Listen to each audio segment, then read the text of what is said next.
Recording in progress. 네, 그 다음은 이제 PM 영역이고요. PM은 그렇게 많지 않습니다. 실제 면접이나 필드에서도 많이 쓰고 면접에서 엄청 많이 물어보는데 저희 토픽으로는 그렇게 많이 나오진 않아서 프로젝트 부분, 그다음 프로젝트 관리, 그다음 이제 에자일 방법론 이렇게 해서 나와 있고요. 그 부분은 진짜 빨리 하고 넘어갈게요. 많이 들어보신 이제 21500이고요. 이거는 한번 130회에 나왔었어요. 그래서 그 밑에 나오게 될 PM복하고 거의 유사한데 거의 똑같이 적으셔도 돼요. 근데 저는 꼭 요 적을 때 일정을 시간으로 적거든요. 여기서는 일정 관리라고 안 하고 시간이라고 얘기를 많이 해요. 그래서 그 부분, 그 프로세스는 뭐 찾기 실감종, 요거는 아시죠? 그 1 플러스 3 플러스 RCR, PS1 요거랑 동일하고 요것만 조금 다르다. 프로세스 프랙틱스가 이제 39개다. 요 정도 요거 적어주시면 되고, 그 다음에 이제 가장 많이 쓰는 이제 PMBOK 6판 기준. 지금 7판이 나와 있긴 한데 아직까지는 다 6판 위주로 가고 있습니다. 아시다시피. 그래서 이제 21500하고 차이는 이제 얘는 표준이고 얘는 비표준이고요. 아까 말씀드렸던 이제 ITIL하고 ISO 2만하고 관계고요. 대주로 디펙토 많이 들으셨죠? 요거 적어주시면 좋을 것 같고, 그다음에 지침서고요. 프로세스 내용은 똑같고 이제 그럼 범위 관리 보겠습니다. 범위 관리는 이제 요구사항 수집을 통해 WBS 작성해서 프로젝트 범위 기준선을 수립하는 프로세스 가장 중요한 부분입니다. 아까 IT 경영에서도 말씀드렸지만 범위를 정의하는 것이 가장 중요하고요. 여기까지가 저희가 구축할 것이고 이 부분부터는 저희의 영역이 아닙니다를 명확하게 말을 해야 되고 프로세스는 이제 계획, 요구사항 수집, 범위 정의하고 WBS를 작성하고 확정한 뒤에 통제를 하는 프로세스로 가게 됩니다. 뭐 다들 아시다시피 저희 필드에서는 WBS를 거의 일정 관리 용도로 많이 간트 차트를 가지고 사용하지만 실제 이론상에서는 범위 관리에 특화된 것이다라는 거고요. 그래서 이 WBS는 무조건 가져가셔야 됩니다. 무조건. 말씀 안 드려도 얘는 빈출이고요. 작업을 계층화한 계층도고 인도물 중심 요거 두 개가 꼭 들어가 주셔야 돼요. 인도물 중심으로 작업을 계층화한 계층도이다.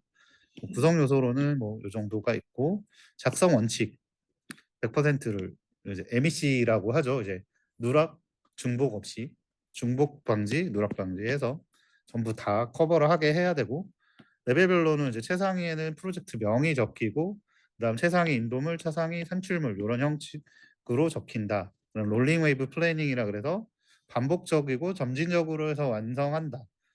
이렇게 적응을 되고 장점이 곧 사용 이유인데 이것도 꼭 알아주시면 좋습니다. 가시화 정교화 진척 관리 그다음에 이거를 가지고 의사소통도 하고 업무가 누수되는 걸 방지하고 그를 통해서 자원을 최적화하고 그리고 범위 관리에서 항상 나오는 게 골드 플래팅하고 스코크립트예요. 골드 플래팅은 요구사항에 명시되지 않은 기능들을 이제 제공하는 거예요. 개발자가 하다 보니 뭐 이런 기능까지 만들어주면 좋을 것 같아. 물론 고객이 있으면 좋긴 하겠지만 그로 인해서 공수가 들어가는 거기 때문에 골드 플래팅과 스코크립은 계속 요구를 하는 거예요. 범위가 명확하게 확정이 되어 있지 않기 때문에 지속적으로 요구를 하고 스코크립은 사실 굉장히 많이 일어나고 이게 결국은 프로젝트 지연 사유죠. 요거 각각으로 나오진 않을 것 같고요. 요거 다 용어만 좀 알고 계시면 될 것 같고 이제 범위를 확정해 놓고 범위가 항상 확정돼 있을 수는 없잖아요. 그래서 요 요청서, 예방조치, 결함수정, 갱신, 시정조치 예방할 거하고 이런 거에 있어서는 변경조천서를 쓴다라는 거고 그 다음 요 뒤에도 예 나올 건데 여기서 말씀드리고 나갈게요. 요구사항 수집 기법인데 요것도 무조건 가져가셔야 됩니다. 빈출입니다. 그러니까 범위 뭐 꼭 범위만은 아니지만 범위 관리를 하기 위해서는 이 사람들이 어떤 것을 원하는지 그거를 구현하기 위해선 여기까지 해두겠다라는 거고요. 요구사항 도출 기법은 수분표의 대폭헌이라 그래서 이제 수집, 분석, 표현, 의사결정, 그다음에 이제 대인관계, 그다음 이제 프로토타입 컨텍스트 다이어그램 이렇게 있고요. 요 안에서도 요렇게 인포선 설벤부 뭐 이렇게 해서 다 외워 주셔야 됩니다. 여기는 기술적인 게 아니기 때문에 누가 많이 쓰냐거든요. 요거 웬만하면 다 적어 주셔야 되고요. 그다음 가장 중요한 요구공학이에요. 요구공학은 실제 면접에서도 굉장히 많이 물어보고 필기에서도 많이 나왔던 내용이고요. 이제 사용자 요구사항을 정의하고 관리하는 체계적인 접근 방식이에요. 이걸 사용하는 이유는 품질 향상이고 결국은 품질 향상이죠. 네, 품질 향상이 되면 사용자의 만족도가 향상이 되는 거고 이건 이제 프로세스를 무조건 외워 주셔야 됩니다. 개발 프로세스와 관리 프로세스고요. 추분 명검이라고 해서 추출, 분석, 명세, 검증. 여기 지금 보이실지 모르겠는데 작은 화살표들까지 적어주시면 좋습니다. 뭐 대부분 뭐 이렇게 해서 요렇게 해서 뭐 추분 명검 적겠지만 여기에서 역으로 가는 것까지 잘 적어주시면 조금 더 플러스 점수가 되지 않을까 해요. 그래서 추출한 것을 분석해서 이 추출한 내용을 명확하게 하는 거고 이거를 이제 명세화하고 검증을 통해서 뭔가 문제가 있다면 다시 재평가를 하고 아니면 다시 적어라 라게 가는 거고 결국은 추출한 내용을 다시 한번 검증하는 절차가 되는 거고 관리는 이제 협상, 기준선 변경 관리, 확인 및 검증 요 협기 변경 이렇게 가져가시면 될 것 같습니다. 그 다음에 개인적으로 무조건 가져가셔야 된다고 하는 IEEE 830이에요. 이건 소프트웨어 요구사항 명세서의 국제 표준이고요. 이거를 가져가라고 말씀드리는 거는 저거예요. 이거 단독으로도 오는 경우도 있지만 얘를 가지고 있으면 요 요구사항 수집에 대한 문제에 다 갖다 쓸 수 있어요. 요거 무조건 다 외우셔야 되거든요. 요 명검수 완일 추정 중 해서 뭐 요구사항에 대한 뭐 3단락에다가 이거를 쓸 수도 있고 속성에다가도 이걸 쓸 수 있고 그다음 이걸 뭘 물어보면 다 이거를 갖다 쓰시면 됩니다. 830이라고 굳이 묻지 않았지만 요구사항에 대한 속성 물어보면 이 830 적으시면 돼요. 뭐 IEEE 830 기반의 속성 이렇게 해서 그거 적으시면 되고 그걸 적다 보니까 저희가 2단락으로 뭐냐 2단표로 못 적잖아요. 3단표로 적기 위해서 나눠 본 거예요. 그래서 정보 전달 부분에서 신뢰성 부분, 효율성 이렇게 해서 적으시면 됩니다. 그리고 이제 SRS라고 해서 이제 사용자 요구 사항을 적은 문서죠. 거기에 이제 무조건 나와야 될 사항으로서는 범위 목적 개요, 제약 사항, 기능 요구 사항, 비기능 요구 사항, 인터페이스 요구 사항 이런 것들이 있고요. 추가적으로 더 적으셔도 됩니다. 요구 사항의 필요성들도 간혹 가다가 묻지 않아도 뭐 2교시 문제 같은 경우에 1단락에다가 뭘 써야 될 때가 있잖아요. 비어 있으면 그러면 이제 1단락이 없는데 1단락을 써야 된다라고 하면 많이 적는 게 필요성, 등장 배경 이런 거를 많이 적거든요. 이 필요성에다가 이런 거를 적어주시면 좋습니다. 요구사항이 필요한 이유. 요구사항의 종류, 또 요거는 그냥 한번 읽고 넘어가세요. 워낙 많으니까. 그다음 이제 일정 관리로 넘어가고요. 그 전에 그 10개의 영역이 있는데 이건 면접에서 많이 물어보는 건데 가장 중요한 세 가지가 뭐냐고 물어봐요. 세 가지가 뭐냐면 범위 관리, 일정 관리, 원가 관리입니다. 근데 저희 토픽에서는 원가 관리를 많이 다루지는 않아요. 근데 EVM 이런 걸로 좀 다루고요. 그래서 이제 토픽에서 봤을 때는 범위 관리와 일정 관리가 가장 중요하고 일정 관리는 뭐 개발 기간을 단계별로 계획하고 관리하는 프로젝트 관리 영역이고 계획하고 정의하고 순서 배열 이렇게 있습니다.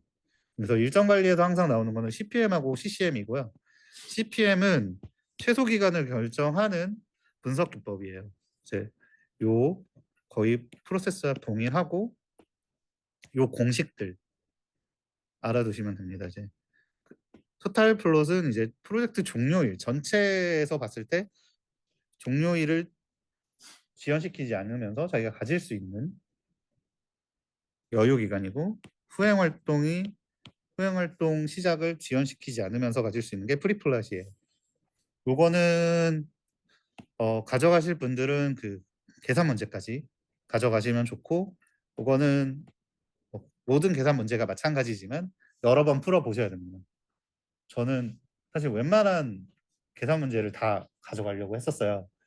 계산 문제를 제가 5번 보는 중 한 2번 풀었고 2번 다 점수가 나쁘지 않게 나왔었는데, 저는 계산 문제를 가져가는 편이었고 CPM도 엄청 많이 풀어봤습니다. CPM은 상대적으로 계산이 쉬운 편에 속하는데 그래서 더 실수하기는 좀 실수를 많이 하는 편인 것 같고요. 그래서 저는 가져가는 게 좀 좋을 것 같아요. 그리고 CCM은 이제 활동과 활동 사이에 있는 여유 기간을 확보해서 이제 버퍼를 이용해 가지고 일정을 관리하는 거고요. 어 저희가 이제 프로젝트를 세울 때 너무 타이트하게 가면 항상 문제가 생기기 때문에 버퍼를 두고 좀 이렇게 가져가잖아요. 그거라고 좀 보시면 되고, 이제 버퍼의 유형, 그다음에 영역 이렇게 보시면 될 것 같습니다. 프로젝트 버퍼, 피딩 버퍼, 자원 버퍼가 있고, 안정 영역, 모니터링 영역, 행동 영역 이렇게 해서 이렇게 있습니다. 그다음에 여기에 항상 같이 딸려오는 토픽인데, 이제 납기 지연 사유라 그래서 파자 후학이라 그래서 요 네 가지, 파킨스 법칙, 자의 방어, 후행 공정 비율, 학생 증후군, 요거 알아두시면 될 것 같습니다. 그다음에 자원 최적화, 크자 폐병이라고 하죠. 요거 크래싱은 자원 추가하는 거고, 패스트 트래킹은 병행 처리.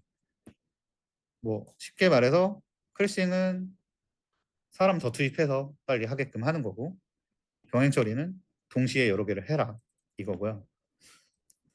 저는 아직도 이해가 가진 않는데 리소스 레벨링하고 리소스 스무싱을 자원 최적화 방법에 넣더라고요. 사실은 리소스 레벨링은 CP가 변경이 돼요. 늘어난다는 얘기거든요.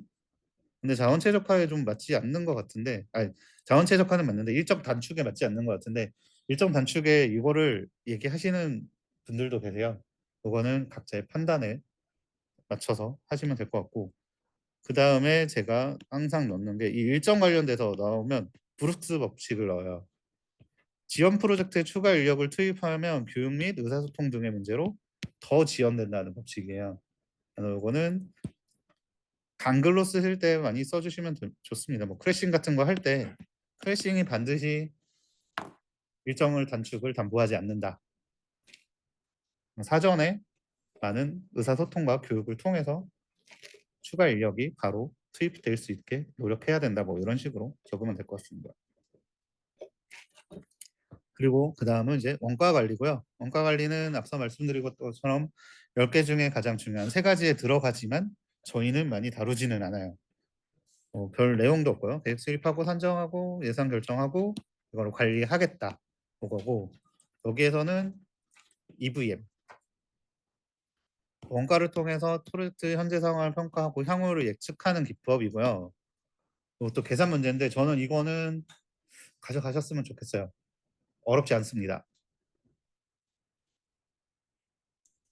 PV, EV, AC 이거는 아시죠? 플랜드 밸류라고 해서 주어지고요. 언드 밸류, AC 실제 코스트 이렇게 주어지고요. 스케줄하고 비용이 있는데 이거 다 외우셔야죠. 외우셔야 되는데 저는 그렇게 외웠던 것 같아요. SP가 결국은 이제 스케줄이고 CV는 비용이잖아요. 코스트. 그래서 이제 SP가 뭐고 CV가 뭔지 그걸 외우고, 무조건 EV가 앞에 간다고 외웠어요. 무조건 EV가 앞에 간다고 외웠고, 빼기 아니면 나누기잖아요.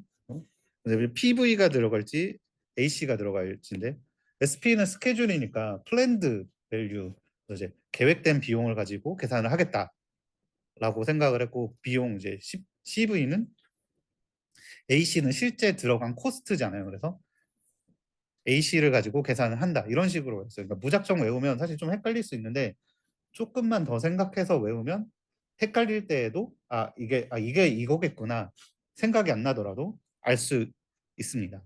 그래서 이게 무엇을 의미하는지를 조금 생각을 하고 하신다면 금방 외울 수 있고요. 그래서 SP하고 CV는 그냥 빼는 거고 비율인 SPI하고 CPI는 나누는 겁니다. 그래서 EV가 무조건 앞에 가는 거고요. 그다음에 ETC는 완료를 위한 예상 비용. 현재 시점에서 완료까지 가려면 얼마가 더 필요할 것이냐. 그때는 이제 계산 방식이 조금 다른데요. CPI 비율 변화에 따른 정형이면 현재 추세로 진행한다는 걸로 보고 CPI로 나눈 거예요. 비정형은 CPI로 나누지 않습니다. 이 이유는 CPI는 비율인데 얘가 등락이 좀 적어야 얘대로 가겠구나 하고 얘로 나눠서 예측을 하는데 CPI가 막 튀어요. 막 튀면 지금 시점의 CPI가 조금 있다 CPI하고 값이 너무 다르기 때문에 CPI를 가지고 계산을 하면 예측값이 안 맞겠죠. 그렇기 때문에 그때는 비정형이라고 보고 CPI를 뺀 값으로 계산합니다. 하지만 문제에서는 거의 정형으로 주어질 거고요. 정형으로 주어지지 않는다면 그냥 자기가 나는 현재 추세로 진행된다는 가정하에 문제를 풀겠습니다라고 명시를 하면 됩니다. 그래서 이때는 BAC에서 EV를 빼고 CPI로 나누고요. 나머지는 더하고 빼고. 그래서 요거는 요거 아시죠? 요거 해서 이거를 이제 S커브라 그러거든요. S커브라 그래서 뭐 요 시점에서 요 시점 지금 여기 시점에서 실제 번 비용은 요렇게 해서 여기가 이제 플랜드 밸류고 여기가 AC고 여기가 EV 이런 식으로 실제적으로는 EV하고 AC가 달라질 수는 있지만 예시에서는 거의 이렇게 되고요. 그래서 여기가 이제 완료 시점이고 그러면 여기서부터 원래 여기가 BAC였는데 실제 여기까지가 비용이 더 들 거야 라고 하면서 하는데 요 그림 S커브 꼭 그려주시고 요거 조금 생각하셔서 아마 요게 좀 외우기 어려우실 건데 요것만 외워주신 다음에 가면 충분히 풀 수 있습니다. 그 다음 이제 위험 관리입니다. 위험 관리도 되게 많이 나오는 거고 꼭 알고 가셔야 좋고요. 이제 프로젝트 수행 중에 이제 발생할 수 있는 잠재적 문제를 식별하고 그 영향을 최소화하기 위해서 하는 거예요. 얘하고 항상 같이 나오는 게 이슈 관리예요. 이제 위험 관리는 여기서 나온 것처럼 수행 중에 발생할 수 있는 잠재적 문제를 식별을 하는 거예요. 아직 발생하지 않았어요. 근데 하다 보니 문제가 발생할 것 같아. 라고 해서 그러면 그 문제가 발생했을 때 어떻게 할 거야? 라고 하는 활동이고요. 프로세스는 요거 외워주시면 됩니다. 계획하고 식별하고 정성적 정량적 위험 분석을 하고 대응 계획 수립하고 대응을 하고 이거를 계속해서 모니터링하는 거. 여기서 중요한 거는 또 요 두 개예요. 이게 나올 텐데 아까 말씀드렸던 것처럼 잠재적 문제를 식별하고 관리를 하는 거기 때문에 시작 전에 모두 발견을 하는 것이 목적이에요. 그리고 이 위험 분석을 할 때는 정량적 위험 분석과 정성적 위험 분석을 하는데요. 요 네 가지는 반드시 알아주셔야 됩니다. 몬테카를로 분석, 의사결정 분석, EMV, EVM이 아니고 EMV입니다. EMV하고 민감도 분석. 얘는 이제 몬테카를로 모델을 가지고 하는 거고 얘는 의사결정 트리를 그려놓고 거기에 대해서 어떻게 될지 EMV는 이제 기대값하고 실제 발생할 수 있는 확률하고 곱해서 위험의 크기를 분석하는 거고 민감도 분석은 토네이도 다이어그램 같은 거를 이용해서 이 요소가 얼마만큼 영향을 미치는지 수치화하는 거라고 볼 수 있습니다. 그 다음에 정성적 위험 분석으로는 전문가 분석, PI 매트릭스, 버블 차트, 위험 영향도 이렇게 있습니다. 전문가가 분석을 하는 거고 이거는 이제 확률과 실제 영향도를 가지고 분석을 하는 거고 버블 차트는 이제 위험의 크기를 이렇게 버블로 이렇게 만들어서 표현을 해요. 그래서 요 차트를 가지고 하는 거고 위험 영향도 분석하는 거. 그다음 대응 방법은 다 아시죠? 이거 부정적 대응 방법, 긍정적 대응 방법. 이거 강멘토님 말씀하시는 먹지마. 하고 저는 요거는 이제 어차피 에스컬레이션하고 수용은 똑같기 때문에 가운데만 외웠어요. 활공 중이라 그래서. 그다음에 이슈 관리. 이슈 관리는 아까 말씀드렸던 것처럼 위험 관리하고 항상 커플로 나오는 애인데 얘는 발생한 문제에 대해서 대응을 하는 거예요. 프로젝트 수행 중 실제로 발생한 문제를 해결하고 관리하는 활동이에요.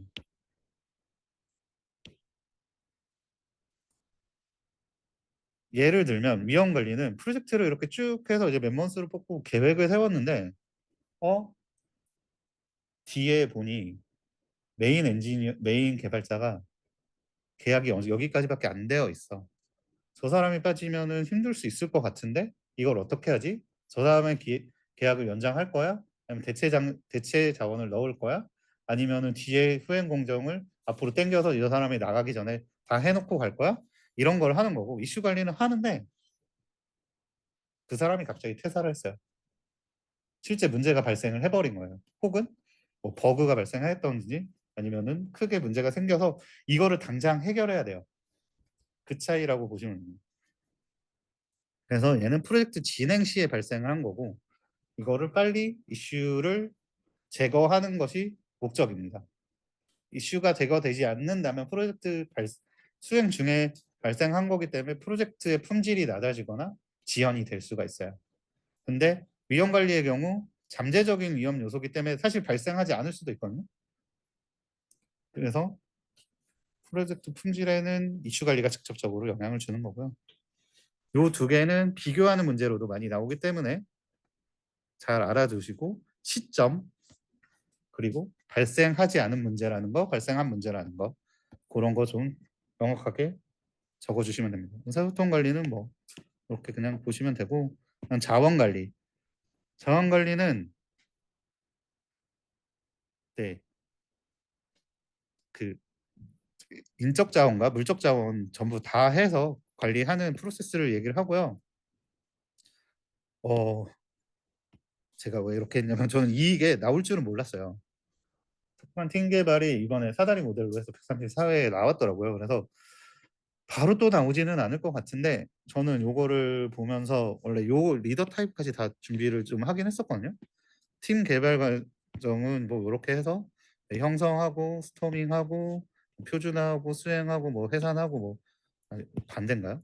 아무튼 이렇게 해서 이렇게 그리시면 되고 그래서 이때 형성했을 때는 지시형의 리더가 되고 스토밍일 때는 지도형이 되고 표준화가 되어서 이때는 참여형이 되고 수행할 때는 위임형이 되고 그런 식으로 리더 타입까지 좀 가져갔었는데 요거는 그냥 개념만 가져가세요. 바로 또 나올 만큼 중요한 토픽은 아니어서. 그다음 라시 차트는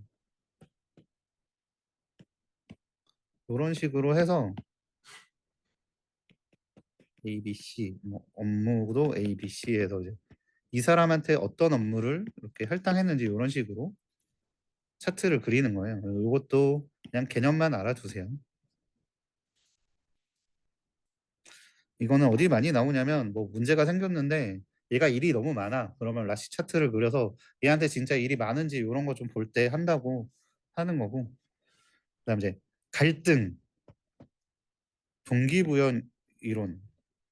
이게 사실 자원관리에서 더 중요한 건데 갈등을 이제 다른 시선으로 보죠. 예전에는 무조건 안 좋은 거다 그랬는데 갈등이 어느 정도 있어야 긍정적인 효과를 낸다라고 하는 거고요. 뭐 개념은 비합리성이나 자원 분배의 비합리성 그리고 이제 자기가 생각하는 거의 차이로 인해서 대립적 내지 적대적 교환하는 작용이고요.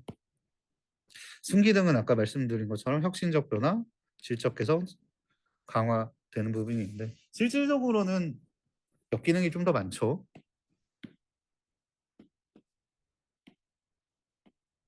그래서 갈등 수준이 낮으면은 이렇게 되는 거고요. 그러니까 아예 갈등이 없는 거예요.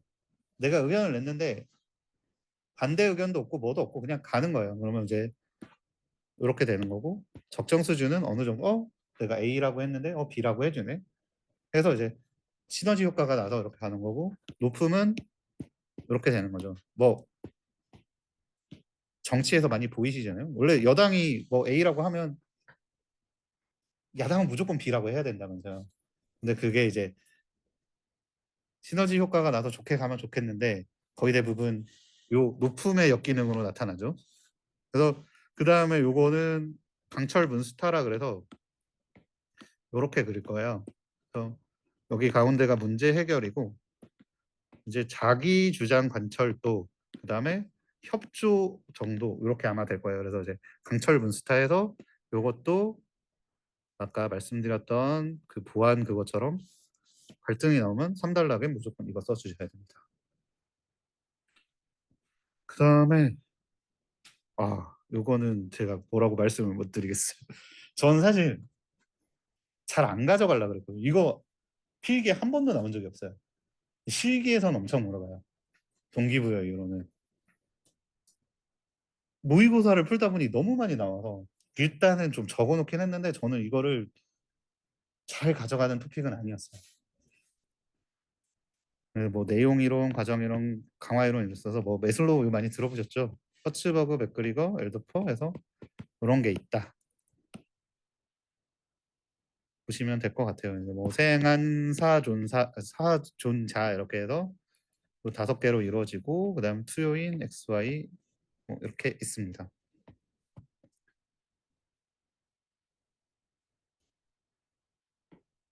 얘는 뭐 비슷한 문제가 나왔을 때 3단락으로 적으면은 좀 괜찮을 것 같고요. 저는 그 정도 수준에서 가져갔고 그래도 근데 내용이 이렇게 많지는 않아서 가져가실 분들은 요 위생 동기 XY 이런 거 좀 잘 가져가시면 좋을 것 같아요.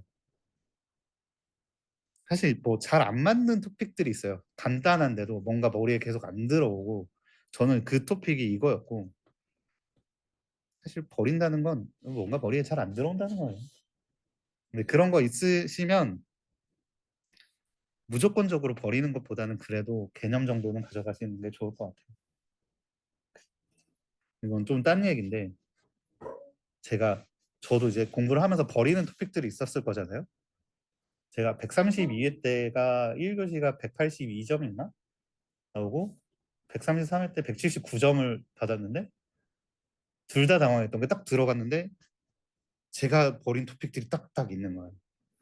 그럼 저는 이제 12문제에서 해야 되는데 그 토픽이 뭐였냐면 132회 때는 ISE 62443인가? 그래서 이제 공장 쪽 보안 표준이 있어요. 이건 절대 안 나와. 근데 사실은 절대 안 나와 보다는 공부하기가 싫었어요. 이게 막 보면은 이제 표준 막 적혀 있는데 사실 저희가 이제 모의고사나 이런 거 보는 게 어려운 토픽들 좀 잘 정리해둔 걸로 그냥 간단하게 보고 싶잖아요. 근데 그게 너무 눈에 안 들어와서 이건 아니다 싶어서 했는데 아니다 할까 그게 나와가지고 되게 어떡하지 하면서 풀었던 기억이 있고 그래서 모르는 문제를 풀어야 됐었어요. 그게 이제 운이 좋게도 전혀 틀린 내용을 적었는데도 15점 주시더라고요. 그거 풀었고 133회 때는 딥페이크가 나왔어요. 딥페이크가 지금 갑자기 막 엄청 이렇게 되긴 했는데 그때 당시에는 나올 거라 생각 안 했거든요. 그래서 그것도 뭔가 공부를 하는데 제가 셀테로도 다 해놨는데 머릿속에 안 들어오더라고요. 그래서 그때 이거를 개념만 알고 있는데 쓸까 말까 하다가 다른 걸 썼는데 그거 12점인가 받았던 것 같아요. 그래서 방어할 수 있는 정도로 가져가시면 좀 좋을 것 같아요. 그러니까 좀 이렇게 잘 나올 것 같다 이런 거. 그 다음은 이제 이해관계자 관리로 넘어갈게요. 조달 관리는 그냥 넘기셔도 되고요. 이해관계자 관리는 이해관계자 대장을 통해서 관리하는 거고 여기서는 이제 보셔야 될 게 이제 현저성 모델이에요. 현저성 모델은 그 아까 비즈니스 우선순위 정하는 것처럼 이해관계자 즉 이제 고객들 중에서 이 사람을 나누는 거예요. 저 사람한테 조금 더 우선적으로 리액션을 해줘야 돼. 뭐 이런 거 해서 이제 저는 그냥 외웠거든. 결지 위의 잠임요라 그래서 요 모델을 쭉 하고 얘를 원래 사실은 요렇게 그려요. 그래서 이제 적정성, 뭐 긴급성, 권력 이렇게 해서 이제 여기에 제가 지금 적는 건 맞게 적는 건 아니에요. 여기가 이제 뭐 7이고 이거 7이고 이제 뭐 4, 3, 2 아닌가? 아니, 6, 5, 4, 1, 2, 3 이런 식으로 아마 될 거예요. 그래서 요거를 봤을 때 이 사람이 가장 파워가 센 사람이고 그다음 뭐 이렇게 간다. 요런 모델이고요. 제가 기억하기에 이게 한번 나왔을 거예요. 그래서 가져가시면 나쁘지 않을 것 같습니다. 왜냐하면 이 프로젝트 쪽이 문제가 많이 나오진 않지만 정해져 있거든요. 뭐 여기가 신기술이 있는 것도 아니고. 그래서 기존 문제에서 계속 돌려막기 하는 거라서 한 번쯤 보시면 좋을 것 같고, 그다음 이제 품질 관리. 품질 관리는 가져가셔야 됩니다. 뭐 어차피 많이 하시는 것들이라서 품질 통제, 관리, 보증 요거에 대한 세계를 조금 명확하게 해주셔야 돼요. 품질 통제는 이 품질이 범위 안에 들어오게끔 관리하고 통제하는 활동이고요. 품질 관리는 품질 보증을 위해서 프로세스 점검하고 평가하고 보증하는 프로세스예요. 품질 보증은 요구 사항과 일치하는지 확인하는 데 필요하고 계획적인 체계적인 활동입니다. 비슷비슷하죠. 근데 조금 다르게 가져가셔야 돼요. 품질 보증은 결국은 원래 이제 요청했던 것과 맞게 구현이 됐는지 확인하는 활동이고, 품질 관리는 이게 제대로 됐는지 확인하는 활동이고, 그다음에 품질 통제는 얘가 이 어느 정도 수준까지 이르게끔 관리하고 통제하는 활동이라고 보시면 돼요. 그래서 요 계속 많이 나오는 게 QC 7도구, 신 7도구도 있는데 저는 아직 QC 7도구도 안 나와서 신 7도구까지는 안 나올 것 같아서 7도구만 가져갔었고요. 그래서 이거는 특가체의 상관계라 그래서 특성 요인도, 파레토 차트, 체크리스트, 그다음 히스토그램, 산점도, 계층도, 관리도. 그거는 나중에 가셔서 한번 찾아보세요. 이런 거를 쓸 때는 그냥 3단표 해서 이렇게 그룹핑해서 요렇게 적는 거보다는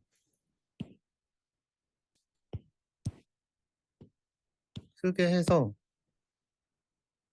이제 뭐 가장 그리기 쉬운 체크리스트로 말씀드릴게요. 체크리스트에서 뭐 이렇게 그려서 이렇게 해서 그림하고 설명 이렇게 그려주시는 게 좋거든요. 그러면은 이 7개에 대해서 어떻게 그릴지 조금 생각해 보셔야 되잖아요. 그 그림들 한번 보시면 좋을 것 같아요.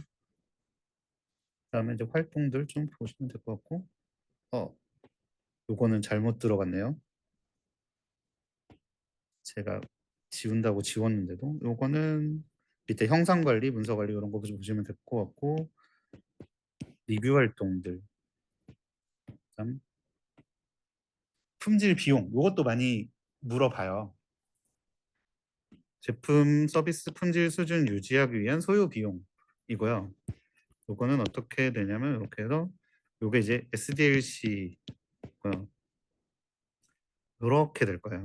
요렇게 해서 여기가 품질 확보 비용, 여기가 품질 실패 비용. 그래서 이거 요구사항 수집부터 해서 계획하고 개발하고 뭐 여기 릴리즈하고 뭐 운영 관리 이렇게 될 거예요. 대충. 그래서 예방 평가 비용이 확보 비용이고 내부 실패 비용, 외부 실패 비용이 실패 비용입니다.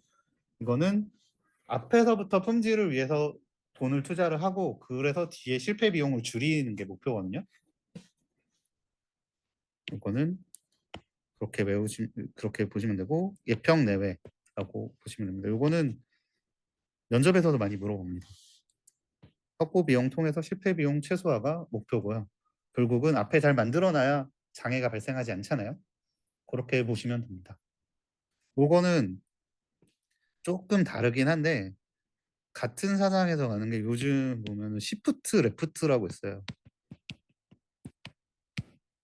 이거를 여러 관점에서 얘기를 하는데 결국 품질 비용도 시프트 레프트의 방법론 중에 하나고, 보안적인 측면에서도 시프트 레프트도 많이 하고, 품질 측면에서 왜 그러냐면 예전에는 SDC에서 쭉 개발하고 마지막에 어느 정도 되면 단위 테스트를 하고 그다음에 모듈 간 연계를 통한 통합 테스트를 하고 그다음에 사용자 테스트를 하고 오케이가 되면 이제 하자 이렇게 됐었잖아요.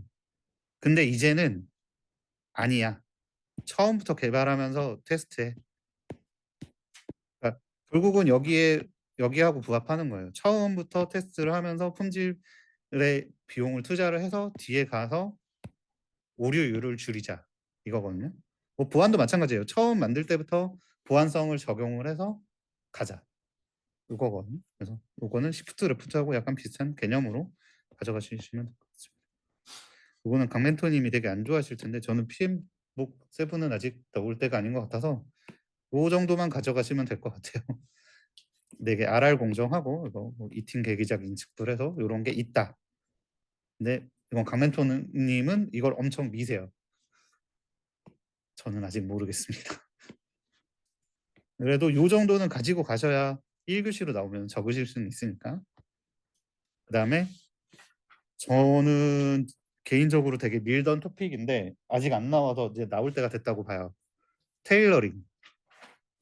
프로젝트 실행하면서 방법론을 가지고 왔는데 다 안 맞아요.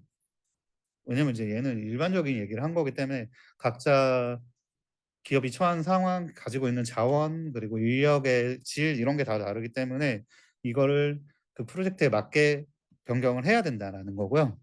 요거는 절차가 굉장히 중요합니다. 그래서 특표 상세문이라 그래서 특징 정의하고 표준 프로세스 선정하고 상위 수준 커스터마이징하고 세부 커스터마이징하고 문서화하는 과정까지 요거 꼭 알아주시면 좋을 것 같고 요거 할 때 아까 제가 설명드렸던 것처럼 각자 처한 상황이 다르기 때문에 테일러링을 한다. 결국은 그게 이제 고려 사항인데 요런 것들 한번 쭉 읽어보시면 좋을 것 같습니다. 어떤 산출물을 달라고 하는지에 따라서 다를 수 있잖아요. 애자일 방법으로는 산출물이 거의 없어요. 근데 애자일 방법으로 택했는데 산출물을 달래요.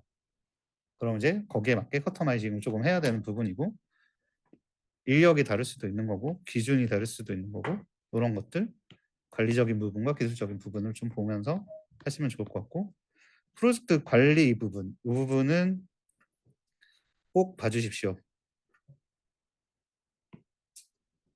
PMO하고 상주금리를 비교로 많이 보세요.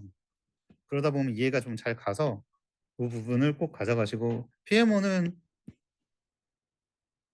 외부에다가 프로젝트 관리를 위탁하는 거고요. 상주 감리는 감리를 계속해서 하라는 거고요. 결국 이 부분은 중소기업의 사업관리 능력 부족, 전문성 확보, 여기는 3단계 감리로 불충분해서 한다 이건데 여기에 근본적인 원인은 대기업 참여 제한 때문입니다.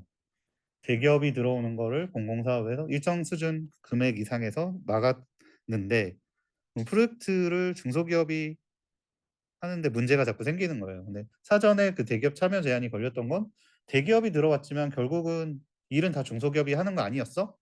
다 하청을 줬는데 그래서 대기업을 막았더니 문제가 생기는 거예요. 그럼 왜 문제가 생겼냐? 기존에는 대기업이 어쨌든 마더를 서서 관리를 하면서 이렇게 갔는데 그래서 안 되는구나라고 해서 PMO를 만든 거고요. 그래도 안 되다 보니 상주감리를 만든 거예요.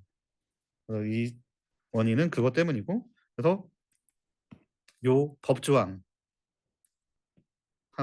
관점 반드시 알아주셔야 되고 얘는 권고사항이고 얘는 이제 행정처분 대상이고 얘는 아마 아니다 얘는 네 얘는 법적 책임이 아마 있을 거예요. 제가 나중에 자료 다시 보고 말씀드릴게요. 요 법조항 반드시 꼭 외워주세요. 그리고 저는 감리 이게 애증의 토픽인데 저는 감리 안 가져갔습니다. 감리 프레임워크 안 해왔습니다. 너무 힘들어서. 근데 어디까지 가져갔냐면 저는 공통감리는 가져갔어요. 공통감리는 딱 여기에 있는 부분만 외우면 되거든요. 이거는 뭐 어떤 사업이든 다 적용되는 감리다라고 하고 예비조사하고 현장조사하고 시정조치 확인 요 3단계를 한다고 요게 3개, 6개, 4개거든요. 요 단계 딱 요거까지만 외웠어요. 그리고 나중에는 요즘 운영감리랑 유지보수감리가 핫해져서 가기 전에는 요 단계를 외우고 가려고 노력을 많이 했어요. 근데 쓰려고 하면 잘 안 써지긴 하더라고요. 여기에 원래 가져가야 될 게 사실 빅데이터 감리는 쉽지 않아요. 내용이 너무 많아 가지고. 그다음에 이제 나오는 게 계속 클라우드 감리. 근데 어떤 분은 빅데이터 감리가 한 번 나왔을 거예요, 제가 알기로. 근데 여기가 더 나올 수 있다고 얘기를 좀 해요. 왜냐하면 이 정부에서 저쪽에 돈을 좀 많이 들여 가지고 또 나올 수 있다고는 하는데 저는 모르겠습니다. 감리는 정말 선택입니다. 여기는 뭐 수업해 드릴 것도 없어요. 그냥 답 있는 거 그대로 적으면 되는 거니까. 외워야 됩니다. 그다음 애자일 방법론으로 갈게요. 애자일 방법론은 뭐 다 아시는 방법론이고 그중에 이제 유명한 것들 몇 개만 보고 그냥 넘어가겠습니다. 스크럼은 사용자 요구 사항을 스프린트 단위로 분할하고 주기적 릴리즈를 수행하는 애자일 방법론이에요. 절차로는 요구 사항 정의하고 스프린트 계획하고 실행하고 반복하는 거고 요거별로 요 단계별로 미팅이 딱 매칭이 돼 있어요. 요구사항 정의 시에는 프로덕트 백로그 미팅을 하고 스플린트 계획 시에는 스플린트 플래닝 미팅 그리고 실행할 시에는 이제 계속해서 매일 확인하는 데일리 스크럼 미팅을 하고 완료 뒤에는 스플린트 리뷰 그다음 전체 프로젝트가 완료가 된 뒤에는 레트로스펙티브 이렇게 가고요. 그래서 요 미팅이 되게 중요해요. 요거 반드시 요 단계하고 매칭시켜서 외워주시면 될 것 같고 참여자는 프로덕트 오너, 스크럼 마스터, 스크럼 팀 요 세 개 하고 역할 반드시 숙지해 주시면 좋겠습니다. 그다음 이제 프로젝트 백로그는 결국은 우리가 프로젝트에서 말하는 요구 사항이고요. 요구 사항을 추출하고 우선순위를 결정하고 스크럼에서 사용하는 스토리 포인트를 부여를 합니다. 얘는 요구사항 아이디, 그런 네임, 후, 측정치, 우선순위 뭐 요런 것들 적혀 있고 구성 조건 이렇게 있습니다. 뭐 요거 저는 사실 잘 이해는 안 가는데 요게 모의고사에 한번 나왔어서 그냥 외우고 갔습니다. 그다음에 애자일 추정. 아까 말씀드린 것처럼 스크럼에서는 스토리 포인트를 가지고 이제 업무를 분배를 하는데 그 분배하는 과정 중에 하나고요. 규모를 산정하기 위해서 프로젝트 백로그의 스토리 포인트 기반으로 노력을 추정하는 거예요. 네, 프로젝트 백로그를 작성하고 스토리 포인트를 도출하고 일관성 뭐 이게 약간 요런 방법을 통해서 업무를 할당하는 건데 여기서 가장 많이 쓰이는 거는 플래닝 포커예요. 플래닝 포커는 그 카드를 이용해서 한 다음에 이 작업이 얼마나 걸릴 것 같아 해서 이렇게 뭐 들면 동의하고 이러면 그렇게 할당하고 그런 걸로 알고 있거든요. 이게 피보나치 수열로 유형하는 게 이게 1, 그다음 1과 2분의 1인가? 그다음에 이제 2, 4, 8 이런 식으로 포인트가 있어요. 그래서 이거는 뭐 4일 정도 걸릴 것 같아. 4포인트가 필요한 것 같아. 이런 식으로 해서 카드를 가지고 하는 거고요. 요 전체 주제를 조금 알아주시면 좋을 것 같고 그중에서 플래닝 포커가 이런 거다. 이런 거고 그다음 XP 이거는 이제 짧은 주기 반복 통해서 소프트웨어를 빨리 전달하는 거고요. 요거는 프로세스는 유구 배반 인소라 그래서 요거 쭉 외워주시면 좋을 것 같아요. 요거는 요렇게 그려서 여기가 스파이크고 유저 스토리인가 이렇게 해서 이렇게 그리는 그림이 있을 거예요. 요거랑 그다음 특징 용단 커피존이라 그래서 용기, 단순성, 커뮤니케이션, 피드백, 존중 그거고 저는 요 12가지 다 외웠습니다. 이제 개관구환이라 그래서 4가지 영역에 대해서 12가지 다 적어 주시면 됩니다.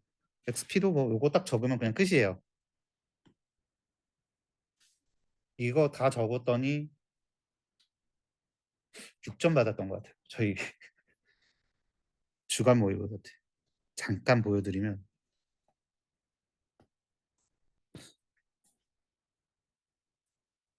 이게 제가 셀트했던 거예요. 했는데 이게 머리에 안 들어와서 결국은 못 적었어요. 딥페이크를.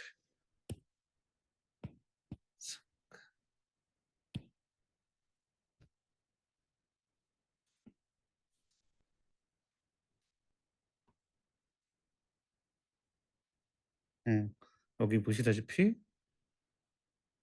특징 다 적고 요거 유저 스토리 스펙해서 유구 배반 인소 요거 이렇게 적고 요거에 대한 상세 프로세스 적고 12가지 원칙을 다 적었더니 6점입니다.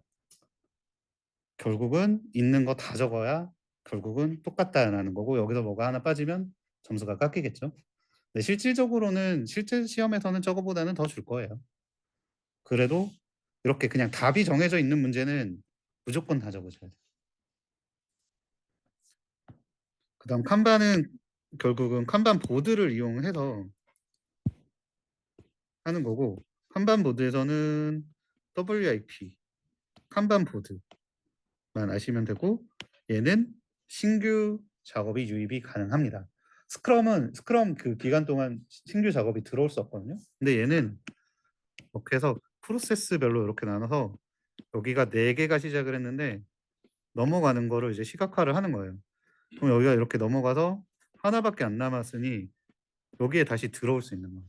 WIP는 요 공정에서 최대치로 얼마만큼 실행할 수 있냐 이거거든요. 그럼 여기 얘가 4개를 실행할 수 있고 여기가 4개를 실행할 수 있었으니 이 선행 공정이 끝나서 3개가 넘어갔다면 여기는 아직 지금 3개의 이제 빈칸이 생기는 거기 때문에 새로운 게 들어올 수 있는 거예요. 얘는 약간 컨테이너 벨트처럼 쭉 이렇게 흘러가서 얘하고가 분리가 되어 있기 때문에 새로운 작업을 넣을 수 있는데 스크럼은 여기 요만큼 만들고 요렇게 계속 커져 나가는 거기 때문에 신규 작업이 들어올 수는 없어요.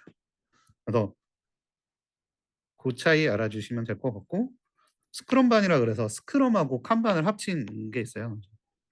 스크럼의 스플린트 특성하고 WIP 및 워크플로우 가시화하는 요 장점 결합해서 만든 그래서 스크럼반 보드 WIP를 설정을 하고 스크럼 보드에 팀 우선순위를 한 다음에 이제 스크럼의 특징처럼 플래닝 포커통에서 업무 배정하고 데일리 미팅하고 이렇게 리는 낭비 제거인데 이거는 굳이 여기는 적지 않았습니다. 이게 낭배 뭐지? 그거 있잖아요. 7개 위통시밖에 기억이 안 나는데 낭배 결방가? 네. 낭비 제거 뭐지? 빠른 의사결정 뭐 이런 게 있는데 전 이것도 안 외워지더라고요. 이거는 그거만 외우시면 됩니다. 여기까지 질문 있으세요? 없으시면 빠르게 넘어가서